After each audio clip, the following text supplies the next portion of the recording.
Добро вечер. Недела 22 часот, време за емисија во Центар на YouTube. Јас сум Васко Ефто, почитувани гледачи, а вие сте на вистинското место.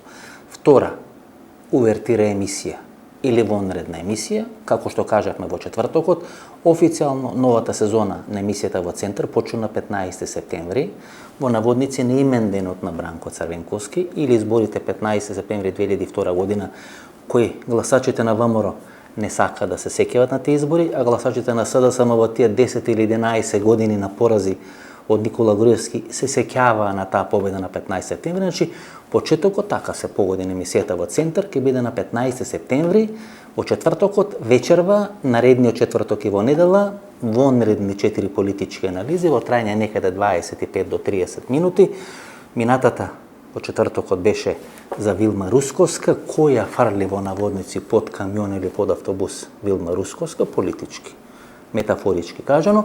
Вечерва политичка анализа на тоа што се случува во СДСМ, внатрешните ферментирања, внатрешните врења во СДСМ, како СДСМ излезе од процесот на избори во Тетово, во Центар Жупа, Маврово, Ростуше, дали вратија дел од енергијата, дали не вратија дел од енергијата, дали одредени конфликти кои беа замрзнати во СДСМ ќе се распламсаат или нема да се случи. Значи, оваа емисија ќе биде посветена на СДСМ, на владината коалиција, на некои односи СДСМ, дуи можност да додат на некои заеднички листи на изборите 2024 година, значи 25 до 30 минути, останете со нас, сигурно нема да зажалите.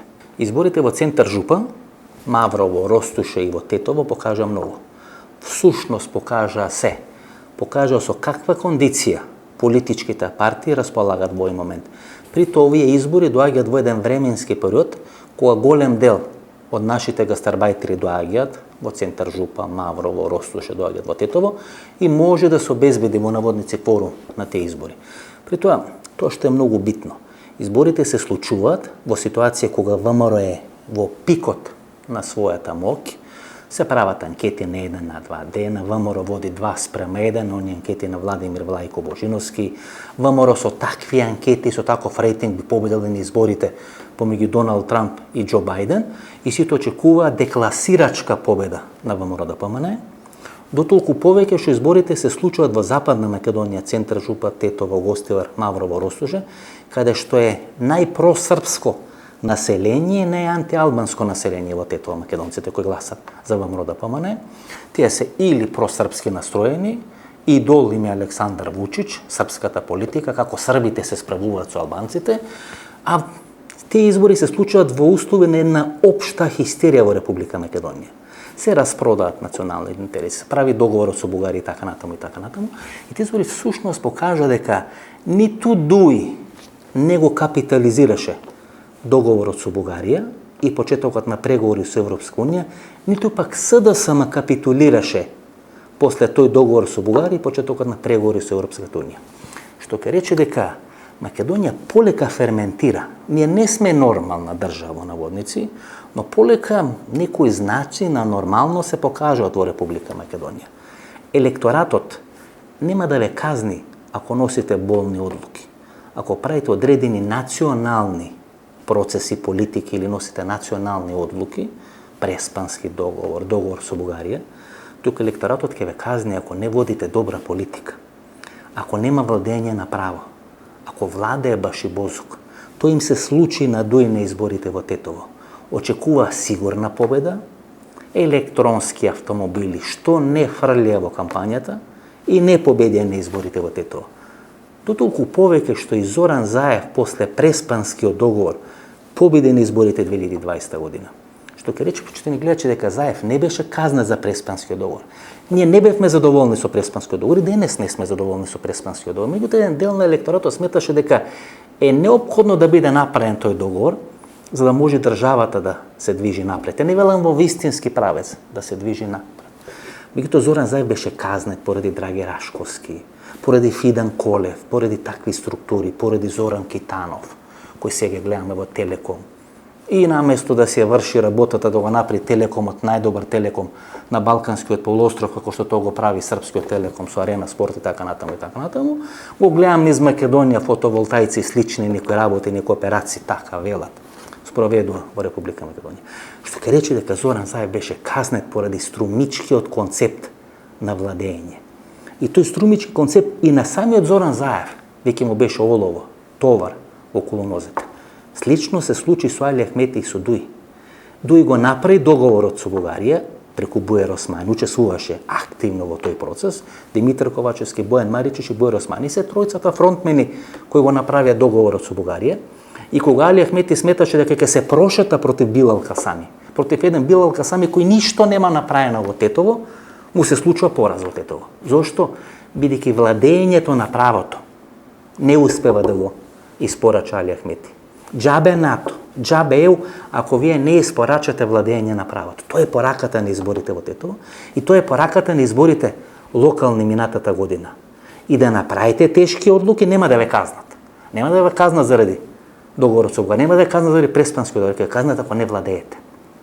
Ако правото кое сте им го ветиле, санкционирање на криминал, на криминалци во СДСМ, во ДУИ, во ВМРО-ДПМН, Сашо Мјалков, Ордан, Јорце Камчев и така натаму. Каков е ти договор што е направен со Сашо Мјалков и со Јордан Камчев? Ке преспиваат во затворот во Струга или во Охрид? Што ќе прават? Преку ден ке се сунчат на плажа?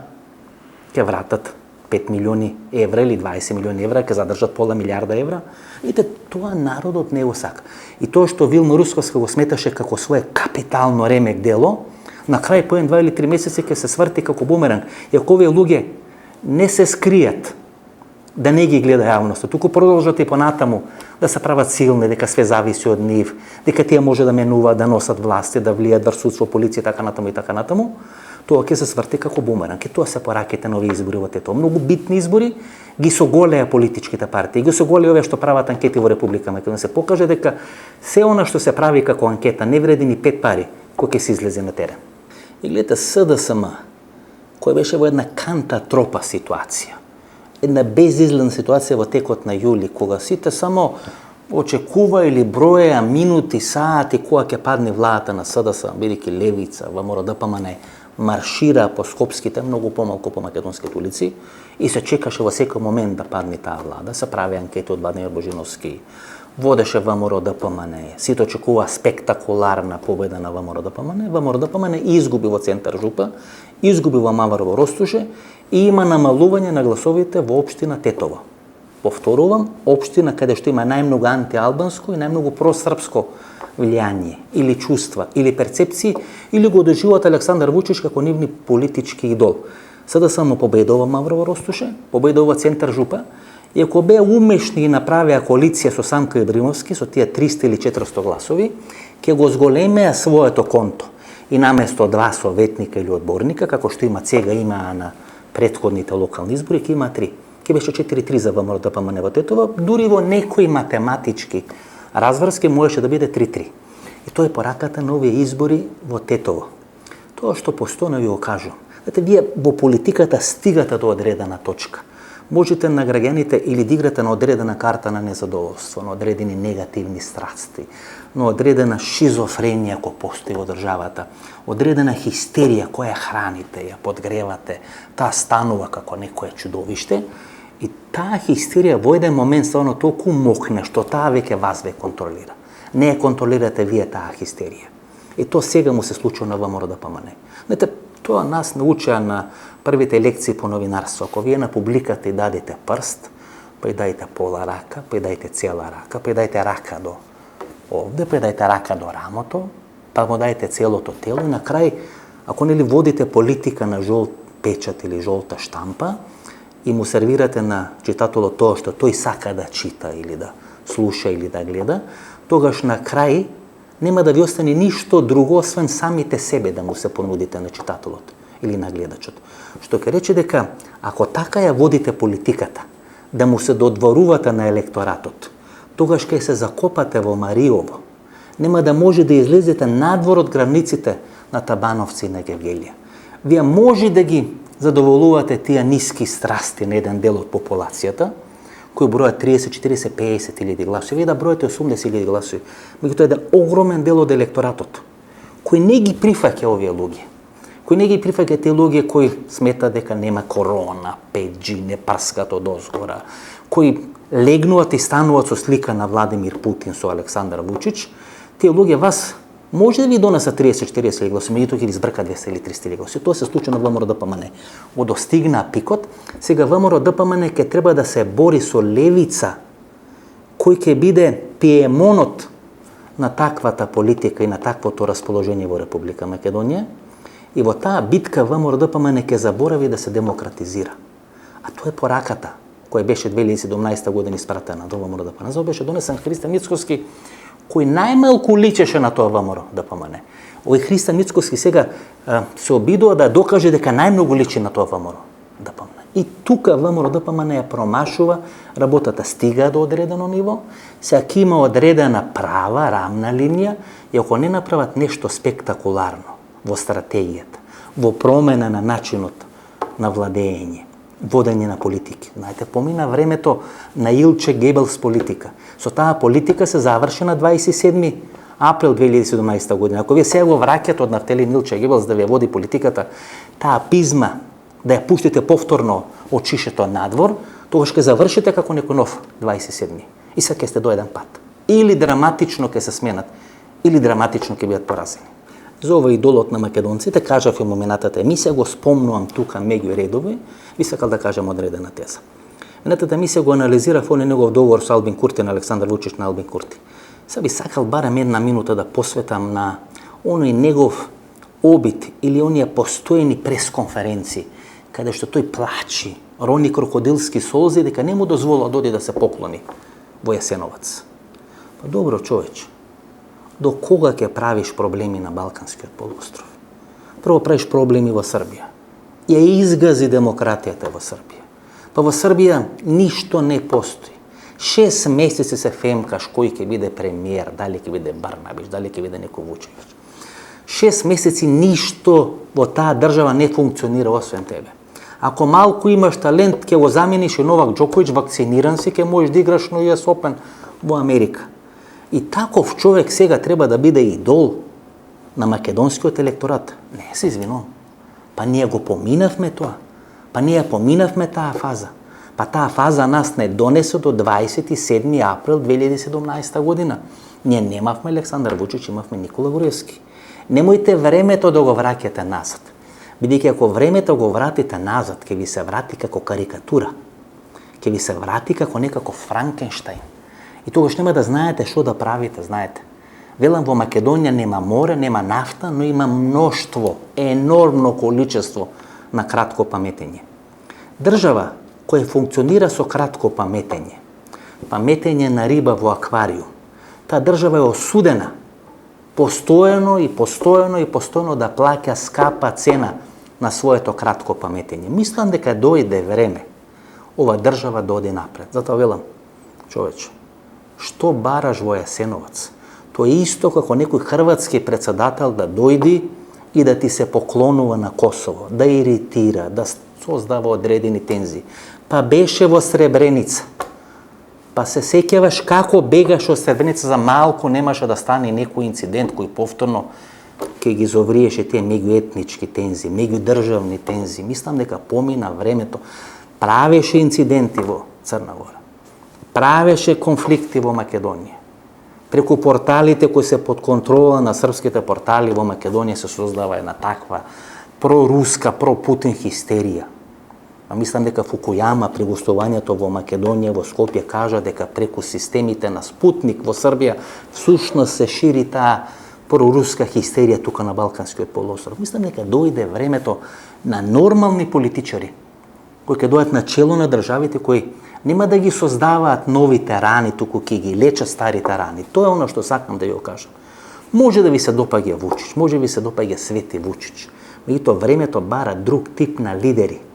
Помина времето на авторитарни лидери, бидејќи авторитарни лидери гледаме каде ја водат работата, каде завршува руско-украинскиот конфликт, каде завршува косовското прашање во Белград и во Србија, со класична капитулација. И тоа е разликата помеѓу демократски и авторитарен режим. Бидејќи демократски режим ќе може да поставите прашање: капитулиравме или победивме во Косово? Каде е јужната граница на Србија? На граница со Македонија? На Шарпланина или на граница со Северна Митровица? Но ако сте авторитарен режим, такви прашања не поставувате. Ние сакаме да живееме во европска држава. Ако сакаме да живееме во европска држава, тогаш ќе имаме за идоли европски политичари, а не политичари од тоа 30 годишно тмурно минато на поранешните југословенски републики и држави. И гледате, одеднаш го снема ВМРО ДПМН. Од сигурна победа на изборите во Тетово, сигурна победа во центар Жупа, кај што нема свој кандидат, Мавро во Ростоше, изгубија во 2 градоначалнички трки и го намалија резултатот во Тетово. И сега повторно ќе вадат нови шашми, ќе вадат нови приказни. Не, нема нова приказна. Останува да реализирате старата приказна. Нели референдум ќе има за договорот со Бугарија, каде што ќе ги прашате македонските граѓани, не да се консултирате внатре. Излезе лидерот на партијата и најави референдум за договорот или за преговорите со Бугарија. Па нели не го лажите населението, нели не ги лажите граѓаните, господин Мицкоски? Ако не ги лажите граѓаните, за разлика од Ковачевски, од Заев, од СДСМ и сите останати, а им ветивте референдум, какви се сега овие консултации? Ветеното ќе го реализирате. Прво да се реализира ветеното, референдум да се распише во Република Македонија. Ви ветив дека на тој референдум ќе ставам подпис да може да биде спроведен во Република Македонија и да видиме каде ќе завршите со таква политика. Ако не признаете Преспански, ако не признаете Бугарски, ако не признавате Рамковен договор, овој најголемиот македонски син после Александар Македонски, што може да биде кандидат за председател, а сега е прв човек на ману, нели најави поништување на сите договори, баш би сакал да видам како ќе ги понишите сите договори, бидејќи овој на север, кој сметаше или кој се фалеше дека ќе обрани Косово, сега дозволува со косовски лични карти и со косовски документи да потуваат косоварите албанците низ територијата на Србија. Како што реков минатата емисија, ние не можевме со наши документи да влеземе во Грција и бевме капитулирани, но овој кој има спектакуларна победа, можат албанците со нивни лични документи да патуваат на територијата на Србија. Така секој авторитарен режим не ги решава проблемите, знаете, туку создава одредена илузија.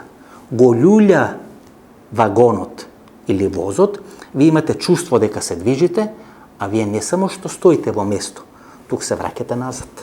Во делот за Вилма Русковска, минатата емисија, еден елемент кој мислам дека ќе има многу битно влијание во политичките разврски во Република Македонија, првенствено во опозицијата, меѓутоа и во односите помеѓу опозицијата и власта. После незината смена исплива на површина дека пред 2 години навистина бил отворен случај или предистражна постапка за во наводници криминалот на Александар Николовски, па ја жената или октободот на Александар Николовски, вториот човек на ВМРО ДПМН. Тоа беше 2020 година, кога Николовски беше носител во 4-та изборна единица, се отвори таа афера во наводници или таа предистражна постапка, тоа го потврди и тогаш Вилма Русковски, тоа беше објаснато дека Зоран Заев многу се плаши од Александар Николовски и затоа сака да му спакува една таква афера. И тоа ако навистина отворена таква афера против Александар Николовски, ако има случај афера Делчевски ниви за најблиските соработници на Христијан Мицкоски, при евентуална разврска во ВМРО ДПМН, првиот и вториот човек ќе бидат оптоварени со истраги за нив или за нивни најблиски соработници. Тоа е многу битно и тоа заборев да кажам минатата емисија, може да има битни рефлексии на политичките разврски во Република Македонија. Гледа почнува гледачи како сега се прави одредена замена на тези, дека метлата ќе треба да игра во СДСМ. Всушност СДСМ кои 2 години претходно ги направи реформите во собствената партија. Тама веќе не е Зоран Заев, тама не е Радмила Шекеринска, тама не е Мухамед Зекири, тама не е Петре Шилегов, луѓе кои биле на чело на партијата, биле подпредседатели, биле замени председатели или биле членови на извршниот комитет на СДСМ. После оставката на Зоран Заев, изборот на ново раководство, изборот на нов премиер на македонската влада, реформата на СДСМ која требаше да се случи 2024 година, без разлика дали ќе победе или ќе изгуби на тие редовни парламентарни избори, се случи 2-2,5 години претходно. Реформа не се случи во ВМРО ДПМН, бидејќи Александар Николовски и Мисаеловски, и Илија Димовски, Антони Милошевски се луѓе од чинелот на Никола Груевски. Видите каква замена на тези се прави сега. Партијата која се реформираше, која расчисти со заевизмот, треба да има метла да игра метла, па се најава 200 смени, 200 кадровски решенја, што е нормално да има смени ако не се работи како што треба. Ако некој не ги оправдува парите или довербата на граѓаните, на партијата, на членството и така натаму, меѓутоа да вие влезете во една масовна чистка, а и локалните изборите во тето ви покажуваат дека кај вас нема потреба од метла, кај вас има потреба од магнет. Се она што било незадоволно да го вратите назад, бидејќи ако тоа го направевте на локалните избори, вие ќе победевте на локалните избори. Ако тоа го направевте на изборите во Тетово со 400 гласа на Самка Ибраимовски, тога соодносот немаше да биде 4-2, ќе беше 4-3 или евентуално 3-3. И тоа е замената на тези кои се прави. Знаете, кадровската метла е многу поминорна операција која може да се спроведе или треба да се спроведе во одредена партија. Идеолошката метла која треба да биде направена, расчистување со гуревизмот кој требаше да биде спроведено во ВМРО-ДПМН, не само што не се случува, туку ние сега живееме во најеклатантната форма, најбруталната форма на гуревизам во Република Македонија. Па тоа го видовме во текот на јули, протестите, преговорите со Бугарија, таа омраза, таа пизма која се истовари по медиумите, по социјалните мрежи, по македонските улици. Се мрзат луѓето едни со други. Не сакаат да разговараат брат со брат, брат со сестра, прв братуче со прва братучетка и така натаму. Не врати во времето на режимот. Па за тоа треба метла во Република Македонија. А СДСМ може да изгуби или да победи на избори.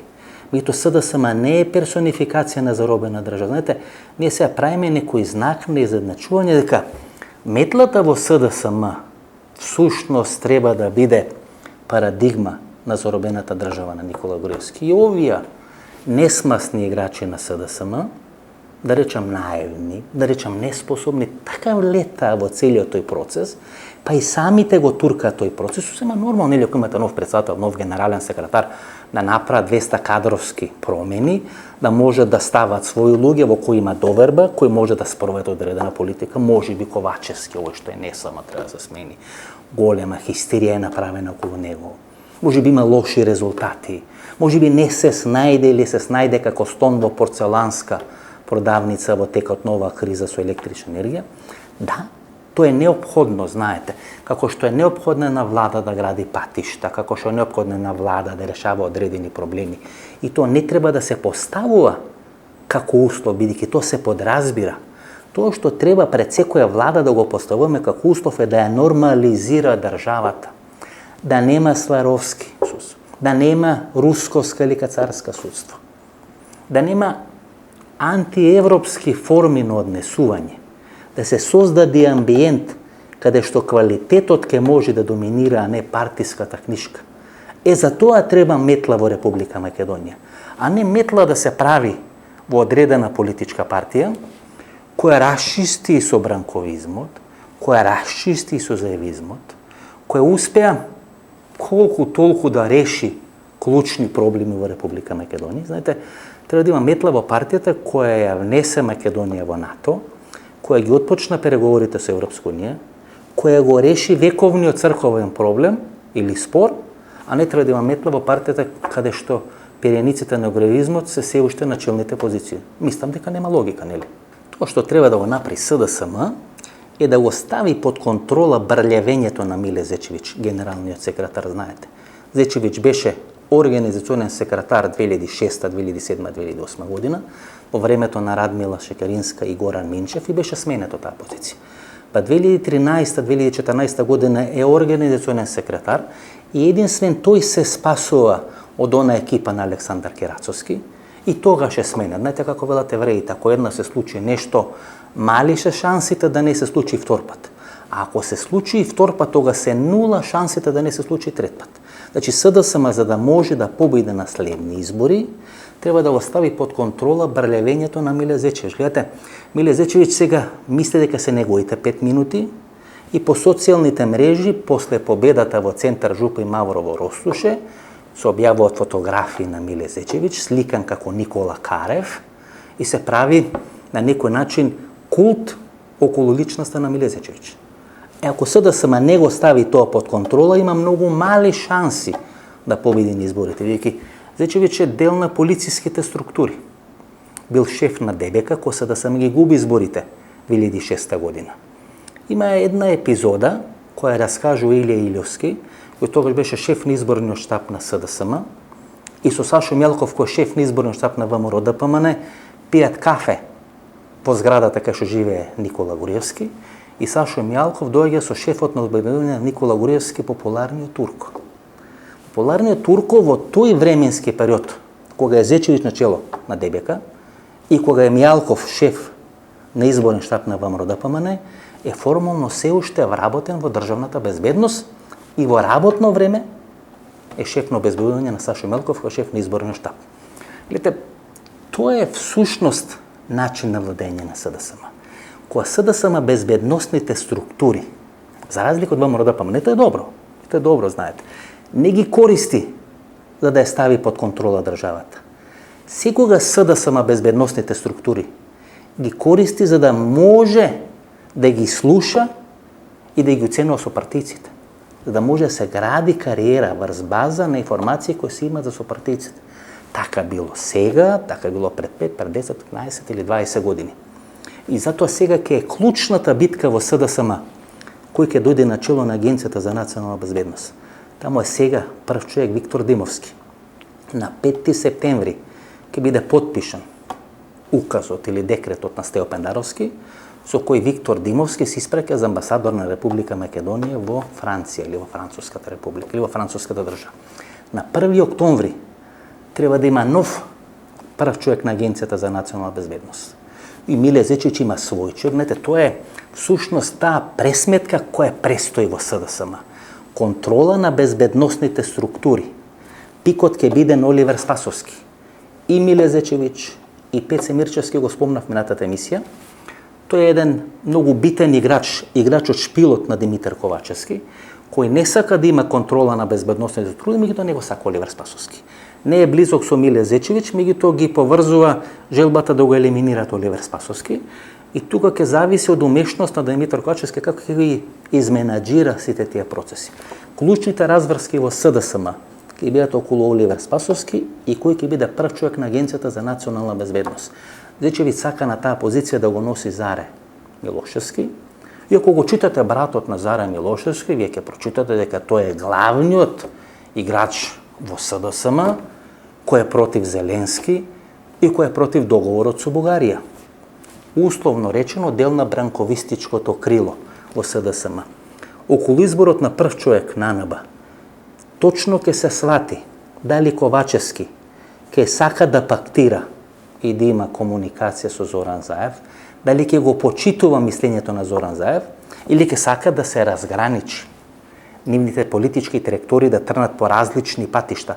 Затоа велам, ако порано две функции беа ставени на талонот, тоа беше обвинителството за борба против организиран криминал и Вилма Русковска, тоа нели ви окажа во текот на јули, кога ги правев политичките анализи, и Агенцијата за национална безбедност сега останува на талонот само Агенцијата за национална безбедност и во кој правец ќе се движи СДСМ, ќе зависи точно од моментумот кој ќе биде прв човек на Агенцијата за национална безбедност. Не знам дали се сеќавате на една фотографија која беше објавена некаде крајот на јули, значи некаде пред еден месец. И на таа фотографија се Артем Груби, Миле Зечевиќ и Горан Милевски. Горан Милевски ја споделува на Facebook таа фотографија со одреден опис или посвета дека после прележувањето на короната, прв работен ден со неговите блиски пријатели Артем Груби и Миле Зечевиќ се разговарат за политичката коалиција. И тоа се случува во момент кога СДСМ и одредени структури работат на смена на Горан Милевски на челната позиција на ЛДП. И тука се постава прашањето дали Миле Зечевиќ не знае за таа политика на СДСМ, не ја прифаќа или не учествува во реализација на таа политика на СДСМ. И кога таа фотографија е објавена, кога таа веќе прави штета на стратегијата на СДСМ да има стабилен партнер во ЛДП, бидејќи двата пратејника на ЛДП гласаат за бугарскиот договор и за опстанувањето на владата на Република Македонија, Горан Милевски нели глуми ни риба ни девојка, дете разбирливо е Павле Трајанов тоа да го прави. Бидејќи Павле Трајанов ја изгради својата полициска кариера на борба против албанскиот национализам и бугарскиот врховизам. И сега не може да очекувате Павле Трајанов кој изградил 30 годишна полициска кариера на работење, обработка на Красимир Каракачанов кога студирал или бил во студентскиот дом Гоце Делчев во Скопје, Сега тој Павле Тренов да гласа за договорот со Бугарија. Меѓутоа еден Горан Милевски, кој е начело на либерална партија, кој има стратешка определба Македонија да е членка на НАТО, на Европска унија, да се однесува така, тоа е веќе неприфатливо, претпоставам, за дел на структури на ЛДП, дел на структури на СДСМ и така натаму и така натаму, и се влезе во некој процес на лидерски промени или на најава за лидерски промени. Моника Зајкова, нели се спомна дека таму би можела да биде нов лидер на ЛДП. И во една таква операција Миле Зечеви се слика со Горан Милевски, со блискиот пријател, како вели Горан Милевски, или со најблиските соработници. Тоа прави одредена штета и веднаш после таа фотографија генералниот секретар на ЛДП се слика исто така со Миле Зечевиќ и со Артан Груби и објавува таа фотографија на Facebook. Знаете ли кој стои зад Горан Милевски, надвор од политичките структури? Првиот човек, отец Партење на Бигорскиот манастир. А каде е оваа структура на Вилма Русковска, Лазе Велковски и компанија, Славјанка Петровска, се среќава освен во она елитна кафана во градскиот парк во Скопје? Или во ловиштето Јасен? Па во Бигорскиот манастир. Собирате 2 и 2, почитани гледачи, нели? Ги разбирате процесите кои се случуваат во Република Македонија. Во структурата на СДСМ генералниот секретар е задолжен за односите со коалиционите партнери.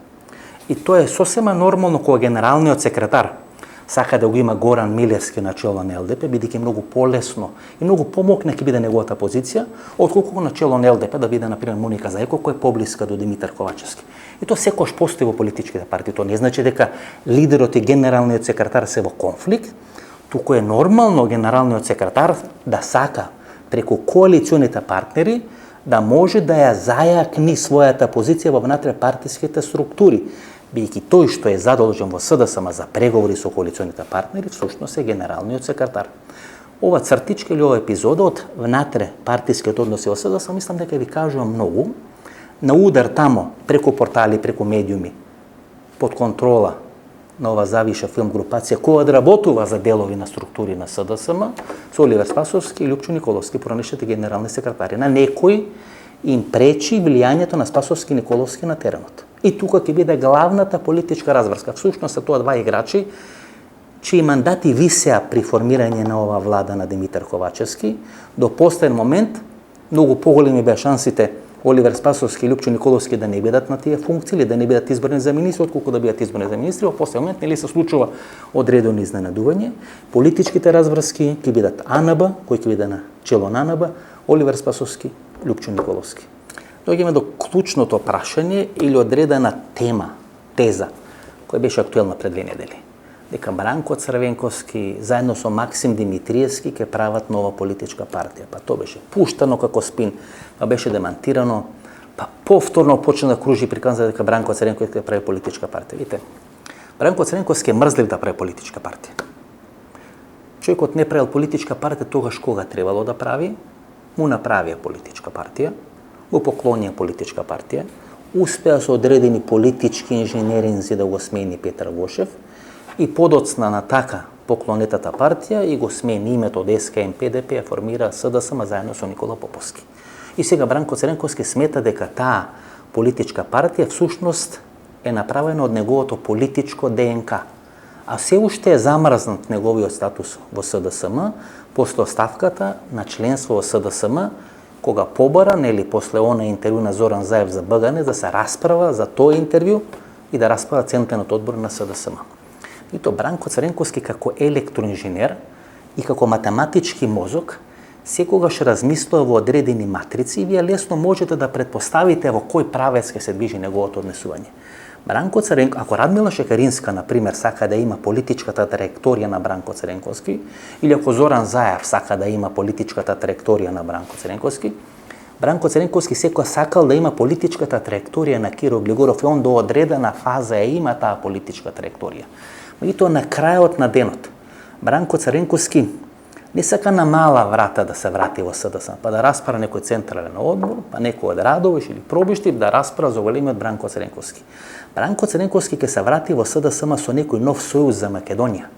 Ако Киро Глигоров победи на изборите со некој сојуз за Македонија кој беше направен за да не биде на чело на СДСМ, туку да биде на некоја кровна конструкција која е многу посилна и помокна од СДСМ, Истата политичка траекторија ќе има Бранко Цренковски.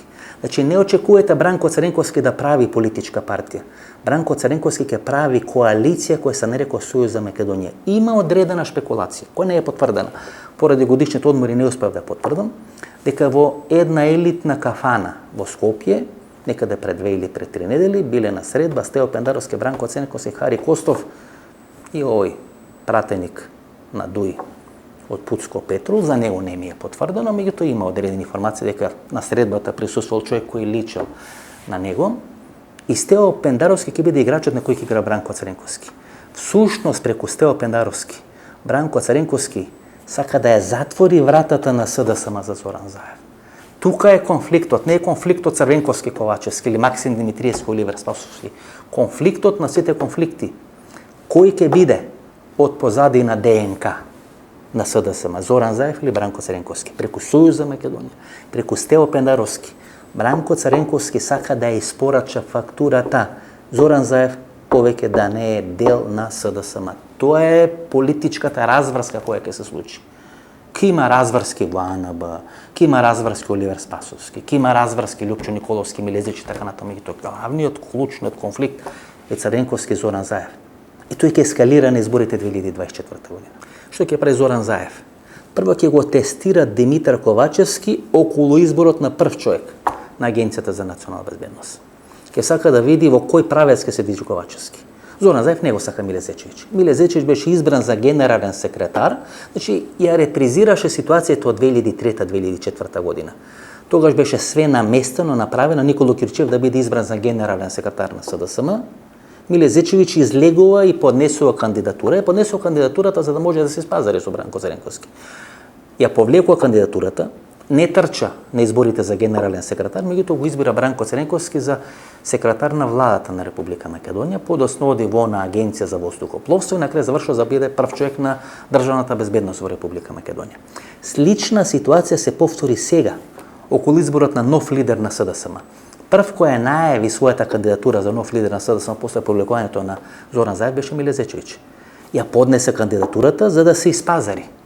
Нема да трча за лидер на партијата, тоа на Зоран Заев му се брзаше, сакаше да направи се да биде избран Димитар Ковачевски.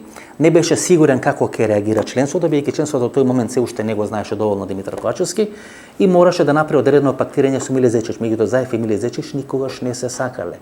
Дури Зоран Заев мислам дека не стои за овој избор на Видан Колев како избор на Миле Зечевиќ за четвртата изборна единица или за југоисточниот регион. Меѓутоа што ќе прави Зоран Заев? Прво ќе чека кој ќе биде прв човек на АНБ, за да види дали Ковачевски ќе го слуша Зечевиќ или ќе го прифати мислењето и сугестијата на Зоран Заев.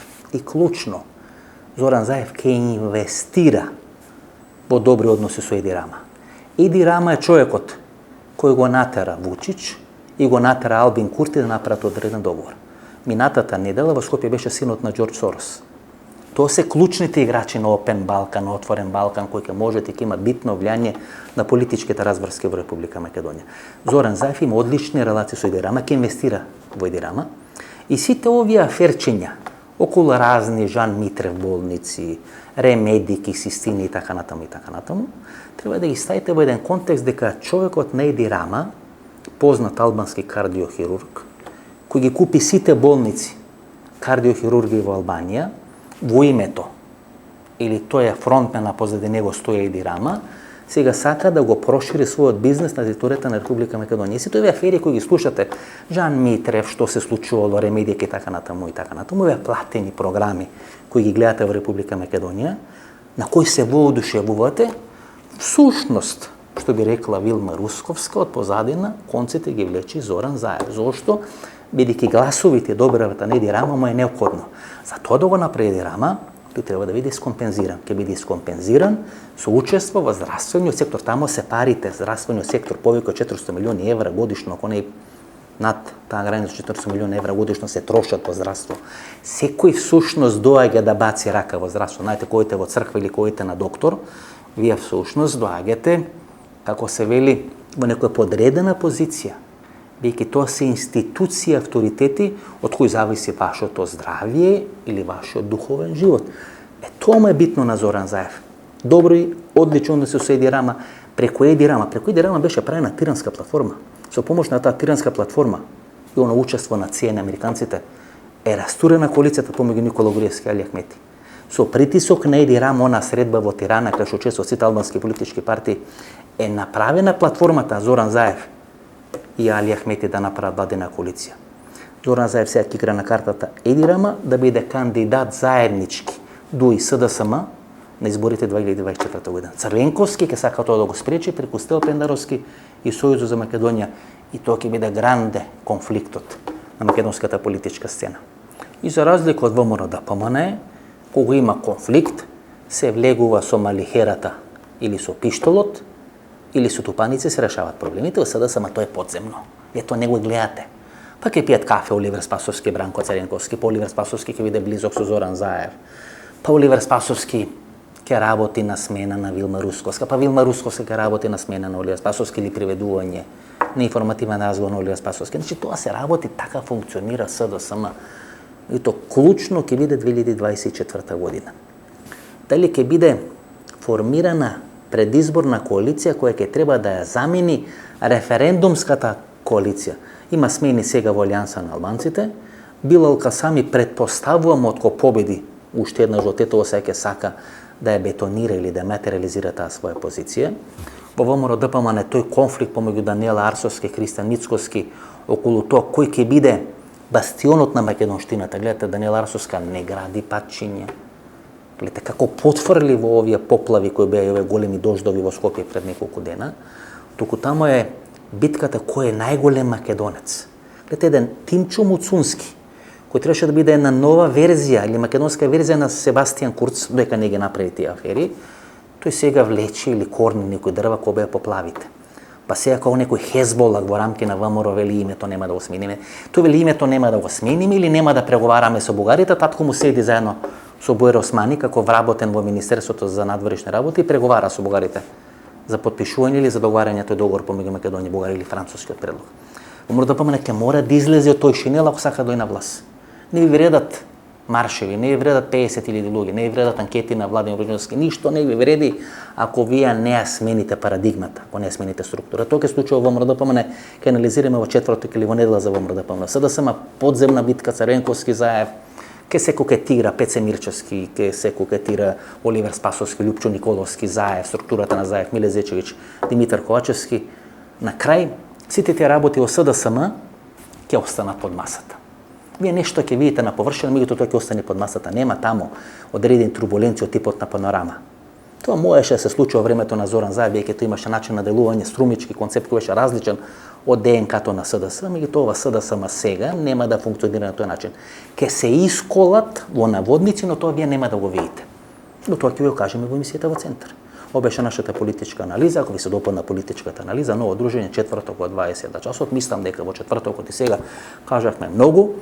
Ако имавме многу непријатели, сега ќе имаме уште повеќе непријатели, меѓутоа тоа е работата на новинарите, да кажуваат работи, па ако прават непријатели, да сме завои живи, може ќе правиме нови пријатели од луѓето кои гледаат оваа емисија. До четврток во 20 часот, пријатна вечер Македонија, каде и да си.